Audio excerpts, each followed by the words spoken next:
Welcome to Dollars and Cents with Freedman Financial, the home for financial advice in a language you can understand. Created by Marc Freedman of Freedman Financial, he and his team of certified financial planner professionals will discuss timely topics that help individuals and families make smart financial decisions. And now, get ready for this week's edition of Dollars and Cents with Freedman Financial. Welcome back to another edition of Dollars and Cents with Freedman Financial. My name is Marc Freedman. And I'm Marion Gilman. And we're here to provide you with some financial advice in a language you can understand. Well, we are in the middle of the year, middle of August. And you know what a lot of people do during this time of year? They travel. Yes. You've done some traveling. I've done some traveling. Everyone we know does some sort of traveling, whether it's domestic, international, or just traveling to your backyard and hanging out by the pool. And sometimes that's the best thing in New England, isn't it? Well, we have great weather around here some days. Our summers are so short. Exactly. You know, I'm envious of the people who get to open up their pool and keep it open year round. Yeah, these folks that have their pools all the time, I mean, the weather is great year round. Here in Massachusetts, we get, 3 or 4 months at best. If that, right, exactly. Yeah. June is iffy. Yeah, you never know. No. I mean, I do. And September's iffy, too. Yeah, we love to open the pool in May at my house just so I can see the water rippling. Not going in. Beautiful. It's too cold. So when does it get warm enough to go in, typically? Well, we have a heater. Yeah. And I'm not a big fan of using the heater because I just believe it's the biggest waste of energy. But usually by mid-June, we're pretty much ready to go in. And how about in September? When do you close it up? Well, traditionally, we have closed it up just after Labor Day. And that's simply because we don't want all the leaves starting to fall in the pool. Yeah. And I just learned this weekend that, and I'm not blaming her, but Laura said, I never scheduled a pool closing. And so now our pool closing is October 8th. Woo! So they're busy. Yeah, they're going to be very busy, but I'm hoping we're going to have to keep up with all the skimming of all the leaves as they start to fall. That's but we'll deal with it. It's all fine. All good. You know what? It's wonderful that you have a pool, right? You can have everyone in the backyard and it's always great to host people. But, you know, sometimes it's nice to just get away. And not have to do anything. Right. And, you know, one of the things that I've learned, and you've seen this too, is whether you travel to Europe, travel to Asia, wherever, there's a lot of people who are not very seasoned travelers. Absolutely. And, you know, we tend to travel a lot, both of us. So we feel more comfortable traveling overseas. But a lot of our clients are not all that comfortable traveling overseas. Yeah, I think it starts sometimes just going through the TSA line. Yeah, that's true. And it amazes me how many times a TSA officer has to tell you to take all the metal out of your pocket. And then they go through the metal detector and they go, oh, you meant my phone too? Well, now you don't have to take off your shoes. Right. No, the shoes, you can keep your shoes back on. But it just always amazes me when I see some of this stuff. Is a phone metal? Marion, it's a phone. It's a phone. What do you mean metal? It's made of something? I don't know. Okay, who knew? Anyways. It's always interesting to watch that. But, you know, we thought we'd take this moment in this week's podcast to share with you some of the travel tips that we see, because I'm amazed by how unaware many people are who travel, especially overseas. Right. It first starts with, look, when you travel overseas, guess what? The dollar doesn't work over there. You sure? Other countries use other currency. Right. And the currency doesn't line up a dollar to a dollar. Right. So if you've never downloaded a currency converter as an app, you should. Then how does that help? How have you used a currency converter? Well, so you can put in, let's say whatever you're looking at, something that you want to buy, or a restaurant menu or something, and let's say it says it's 1,200 euros.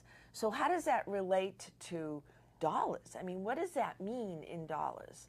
Well, you know, you put it into your currency converter, and it will immediately come up with, you know, what the dollar amount is relative to that 1,200 euros. Yeah. What is the dollar? It's not exact. It's close. No, and you got to do some rounding here and there. That's right. But actually, Jody showed me an interesting feature. I don't even know if I told you about this.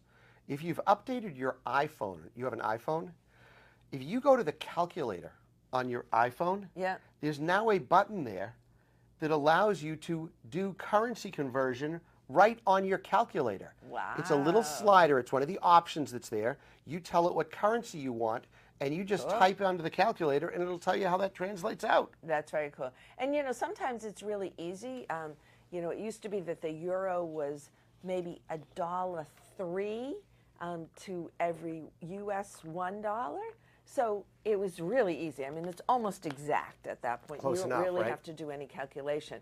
But right now, it's more like 116, to $1. So in any event, you have to pay attention once it gets a little over that. And then if you go to India, for instance. Well, I don't even know what India the rupee, which is the currency over there, you get 80,000 rupees to $1.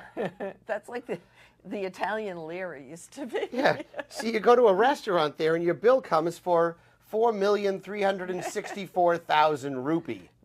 Well, Japan was pretty significant. 1,500 or It was, something? yeah, it was. I think it was 1,500. I think 1,000 yen was $7. Yeah, okay. $7 was 1,000 yen because we just got back from Japan. Yes, too. I know you So did. it's really important to understand that. But thinking about all that currency conversion stuff, especially when you travel to Europe, whether it's any of the Euro countries or or go to London, go to Switzerland, oftentimes you're more inclined to pay with a credit card nowadays because you can everybody taps, right?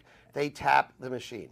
And I don't know, I'm sure you found this as well, but in Europe, they frequently don't want currency, actual physical currency. No, they don't. Everybody taps for everything. $2 in a coffee shop, they're tapping.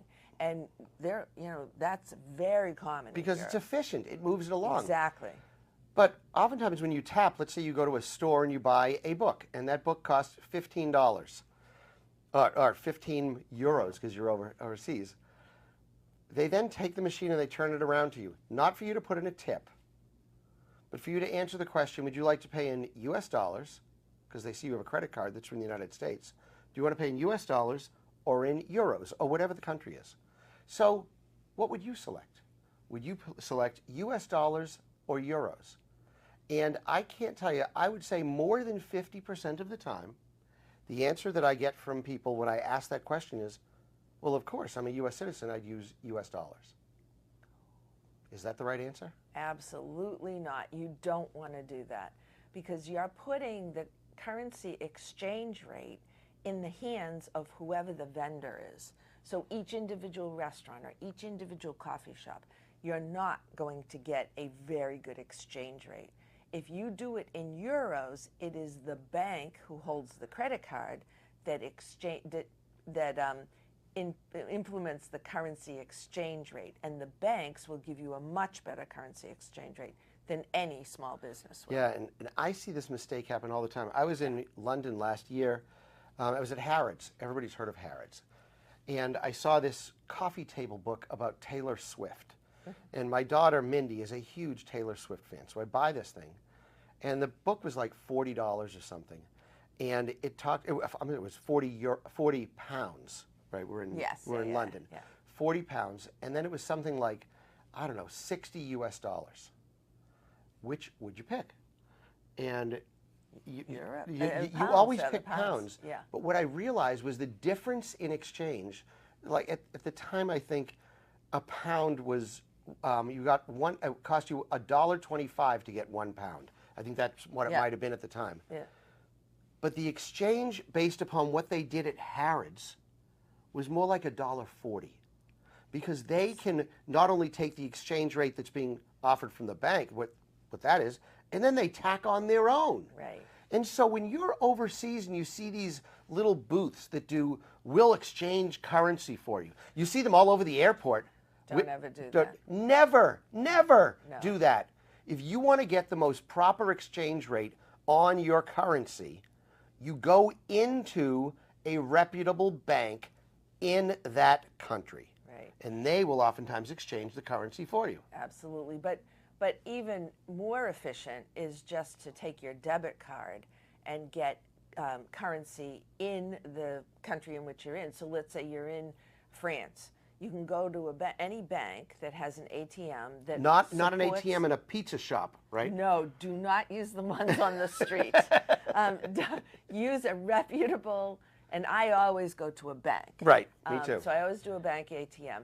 And my bank debit card happens to work on the Cirrus network. So any bank that has the Sears network on it, and they're multiple in Europe, you can just go and you can withdraw cash. So you say you want €100, they give you €100, and the bank exchanges it for you. They do the exchange rate, and it's just like withdrawing cash at an ATM here. And my bank doesn't charge for overseas transactions either. Right, so, you want to be sure you have a card that doesn't charge for overseas transactions. Exactly. But Marion, what's your opinion on getting currency here in America before you travel overseas? You know, I never do that. I always used to, but I don't think you get the best exchange rate. And I always find an ATM machine relatively quickly. I rarely need any cash currency when I actually arrive. You know, the only thing you would need it for is to tip the driver. But even then, I mean, everything in Europe, I can use an Uber. And no one tips for anything. No one tips for anything. So, yeah, and you know, so I can usually wait till I get into the city. And if it's Europe, I tend to always have a few euros left over from the last time I was there. I do too. I do oftentimes, like when I travel to Japan this time, I did get Japanese yen from my local bank beforehand. I had some, because I was told when you travel to Japan, which I learned, many places only operate with cash. So you have to really understand. And look, Japan's a very advanced culture, and they certainly can take credit cards. But a lot of the small mom and pop shops will only work with cash. Problematic part of Japan is that, remember I just told you, 1,000 yen is $7, okay? The 1,000 yen bill is the smallest paper bill in Japan. Everything else is coins. Any type of change that you are going to get under $7, not under $1, under $7 is coming back to you in the form of coins. So every night, Laura and I would have this little pile of coins, and you'd try to use credit cards or debit cards, but you couldn't. Well, I had a solution to that. So my son came with us when we went to Japan. And so everything that was left over, which was all these crappy coins, he was actually staying a few extra days. I gave it all to him.